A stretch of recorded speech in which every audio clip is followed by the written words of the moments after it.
रात्रभर झोप काय झाली नव्हती, पण कसं तरी उठलो, पटापट आवरलं, ओमकारला घेतलं आणि आपण पोचलो नेहमीचा स्टॉप कौस्तुभचं घर. मग काय पोरं एकदम जाम एक्साइट होती. त्यांना म्हटलं अरे सीटवरून उतरा, व्हिडिओ काढायचा, पण नाही कोण गाडीतून उतरायला तयार नव्हतं. मग तसाच व्हिडिओ केला.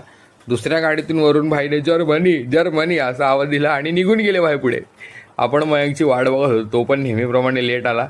मी याला कोणता मेकअप करतो ना काय माहिती, तेवढंच विषयाला फाटा देऊन भाई शाहूवरती घसरला. आता बोला जाऊ दे, काय करायचं. आपला कौस्तुभ दादा पण फॉर्ममध्ये होता, पण हा डंपर यार जाम डोक्यात गेला. किती वेळाने पुढेच नाही जाऊन दिलेलं. फायनली साला आपण हायवेला पोहोचलो. कौस्तुभ रेमटोचा गाडी आणि मागे ही सगळी येडी. नुसता सावळा गोंधळ बघा ह्या गाडीमध्ये. ओमकार त्याच्या गर्लफ्रेंडला एक्सप्लेनेशन देत होता की इथे आलो आहे, हे आणि असं करत करत नाश्ता सेंटरला पोचलो. वरूनने त्याचा नाश्ता घेऊन पहिला बाजूला निवांतपणे खात बसला होता. तोपर्यंत आपली बाकीची टाळकी वाट बघत होती. तर अजून कोणाचे वडे तळले नव्हते, भाज्या तळल्या नव्हत्या. मग काय करायचं, आपण घेतले मस्त गरमागरम पोहे. हा कोणी वडेपाव, कोणी साबुदाणे वडे, कोणी भज्या. भाई बोलताना पण आता तोंडाला पाणी आलं, एवढा टेस्टी नाश्ता होता.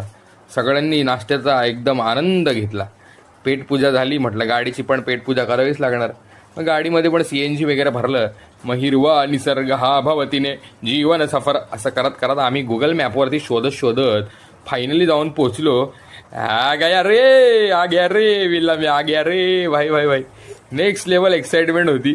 घेतलं बॅडमिंटन, पडलेलं पहिले 2 सेट खेळलो. मयंक बरोबर बोललो चल भाई पहिले खेळून घेऊ. हा छोटूसा पूल होता, स्विमिंग पूल. हा ॲक्टिव्हिटी रूम. इथं कॅरम, पत्ते, उनो खेळायचं, गप्पा मारायच्या, हे सगळं इकडं. मग आपलं बेड पकडून घेतला. बोललो नंतर मारामाऱ्या होतात बाबा जागेसाठी. आणि आपण विला का बुक करतो तर क्रिकेट खेळायला. भाई क्रिकेट खेळलंच पाहिजे, कोणत्या पण कोण्यात जा. त्यात हा कौस्तुभने एक धकास कॅच पकडला होता भाई. एक मध्ये मजाच आली हा कॅच बघून. आणि मध्येच आकाशने छोटीशी एक हातावर कसं चालायची ह्याची ट्युटोरियल दिली. परत एकदा बघा भाई. भाई आम्ही लोक एवढे हसत होतो ना आपण, भारीच. मग थोड्या वेळाने पोरं पाण्यात उतरली. एकदम मस्त बघा मासेच. मग रात्री जेवण वगैरे झाल्यानंतर गप्पांचा कार्यक्रम रंगला. काही कॅरम खेळत होते, काही भूताच्या स्टोऱ्या चालल्या होत्या. मग रात्री झोपलो वगैरे, सकाळी उठलो फ्रेश, नाश्ता वगैरे केला. आणि मग काय आपल्या गाड्या परतीच्या मार्गावर निघाल्या. परत एकदा तेच हिरवा निसर्ग हा भवतीने जीवन. म्हणून वर्षातून मित्रांसोबत एक ट्रिप झालीच पाहिजे. भाई मजा येऊन जाते खरंच.